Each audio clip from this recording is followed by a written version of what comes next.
हनुमंते नमः।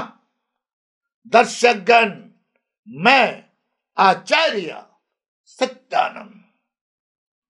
दर्शकगण, জ্যোতিষ জগতে গ্রহদের রাশি আর হরোস্কোপ খুব ইম্পর্টেন্ট জায়গা। একটা মানব জীবন একটা হরোস্কোপের উপরে নির্ভর।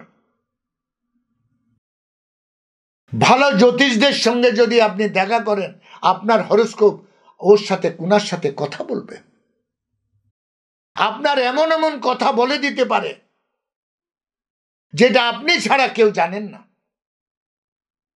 হরোস্কোপ এত ডেপথ এডুকেশন, শাস্ত্রের জ্ঞান। আপনি ভালো পড়ালেখা, ভালো ব্রেন তখনই হবে আপনার যদি আপনার হরোস্কোপে বৃহস্পতি ভালো থাকে।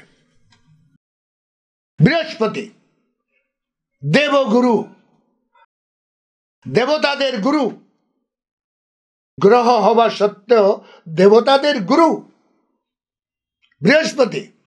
একমাত্র গ্রহ যার কোনো সাইড এফেক্ট নেই, যে কোনো দিন উচ্চস্থ নিচস্থ যার সাথে থাকবে থাকুক, গুরু চণ্ডাল যোগ হলো। একটা বৃহস্পতি কখনো মানব জীবনে এক লাইনের জন্য, এক ক্ষণের জন্য ক্ষতি করে না। আপনার বিবেক, আপনার বিবেককে নিয়ন্ত্রণ করে বৃহস্পতি। জ্ঞান বর্ধন, আপনার ছেলের এডুকেশনের একমাত্র কারক গ্রহ বৃহস্পতি। দর্শকগণ, 16 বছর এর মহাদশা, 16টি বছর জীবনের একটা ইম্পর্টেন্ট। যদি বৃহস্পতির দশা আপনি পান, তাহলে মনে রাখবেন আপনার জীবনের গোল্ডেন টাইম। বাস কোনো জ্যোতিষ আপনাকে এটা বলা উচিত যে আপনি আপনার জীবনের গোল্ডেন টাইমে আছেন। প্রত্যেকটি ক্ষণ, প্রত্যেকটি সেকেন্ড আপনি উপযোগী আনুন, কাজে আনুন। 10% চেষ্টাতে 100% ফল পাবেন। বৃহস্পতি কি অদ্ভুত! 10% আপনার প্রচেষ্টা আর 100% তার রিটার্ন একমাত্র বৃহস্পতি। দর্শকগণ, বলা হয় বৃহস্পতি পূর্ণ দৃষ্টি। যার হরোস্কোপে যদি বৃহস্পতি একাদশে থাকে, লগ্নে থাকে, চতুর্থে থাকে, সপ্তমে থাকে, তাহলে বলা হচ্ছে তার জীবনে অদৃশ্য পজিটিভ শক্তিরা তার চারদিকে এসে তাকে আপনাকে যদি গুলি করে, আর যদি বৃহস্পতি আপনার হরোস্কোপে ভালো থাকে, গুলি কানের পাশ থেকে চলে যাবে। হালাকি নিশানাবাজ নম্বর 1, কিন্তু মৃত্যু আপনার আসবে না। বৃহস্পতির মৃত্যু মানে মোক্ষ, কষ্টবিহীন। বৃহস্পতির যে জাতক হয়, সে নিজের জীবনে দান দক্ষিণা, সাদা জীবন, উচ্চ বিচার। একমাত্র গ্রহ যে পেঁয়াজ আর রুটি খেয়েও, না খেয়েও সন্তুষ্টি পান। সে ইচ্ছা রাখলে অট্টালিকা করতে পারে। অট্টালিকা। একটা বৃহস্পতির জাতক যদি ইচ্ছা রাখে তাহলে অট্টালিকা করতে পারে।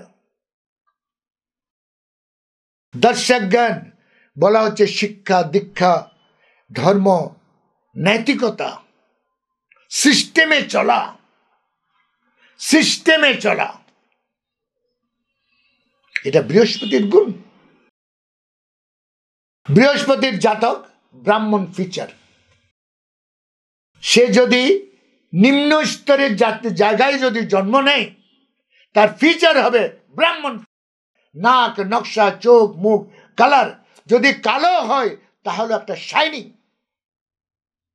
শ্রদ্ধা, ভক্তি এসে যাবে বৃহস্পতির জাতককে দেখলে। দর্শকগণ, কি অদ্ভুত এই বৃহস্পতিকে সন্তুষ্ট রাখা।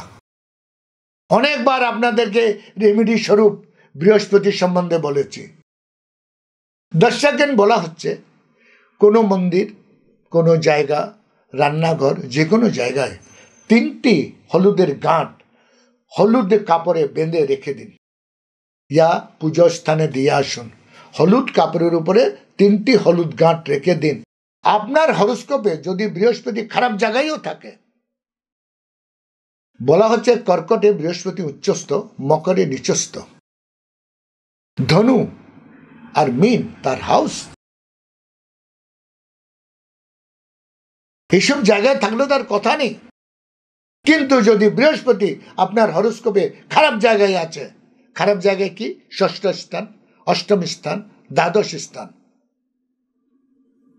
তাহলে বৃহস্পতি আপনার হরোস্কোপে খারাপ জায়গায় আছে। এই মুহূর্তে আপনি একটি হলুদ কাপড়ে 3টি হলুদের গাঁট রেখে মন্দির যে কোনো জায়গায় আপনি দান দিয়ে দিন, ইয়া রান্নাঘরে একটা ডাব্বার ভিতর রেখে দিন। আপনার বৃহস্পতি ভালো জায়গায় হয়ে যাবে। আপনার জীবন শান্তি, সুগম, ঐশ্বর্যশালী হবে। আপনার জীবনে বাড়ি হবে। বৃহস্পতি বাড়ি বানায়, বৃহস্পতি পরিবারকে রক্ষা করে। এই রেমেডিটি আপনার। দর্শকের আজকে আমার সময় এখানে শেষ। কাল আমি আবার আসছি আরো একটি গ্রহ নিয়ে। ততক্ষণের জন্য বিদায়। ওম হনুমন্তে নমঃ।